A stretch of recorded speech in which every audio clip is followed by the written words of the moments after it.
नमस्कार मंडळी. काल मी आणि आई गणपतीपुळ्यातून आल्यानंतर मधल्यावर पाय पडायला निघालो.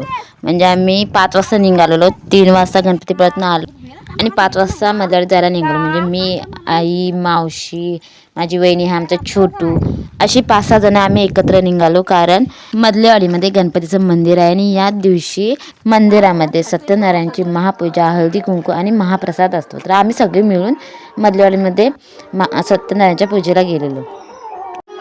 मधलेवाडीमध्ये जाताच मला कोण भेटला? माझा वेलदरवाला हँडसम भाऊ, माझी क्यूटवाली भाची कृती आणि माझी ताई दीपाताई 4 नंबर. तिचं सासर हेच आहे. मग आम्ही ताईसोबतच मंदिरात गेलो सत्यनारायणच्या पूजेच्या पाय पडायला आणि गणपतीच्या आणि हळदी कुंकवाच्या.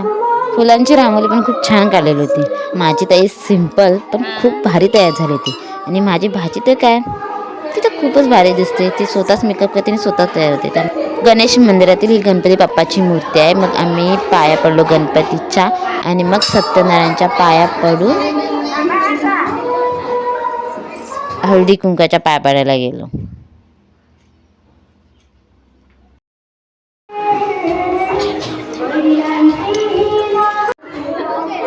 हळदी कुंकवाचा वाण म्हणून मुलींसाठी रुमाल आणि बायकांसाठी गुळ होता.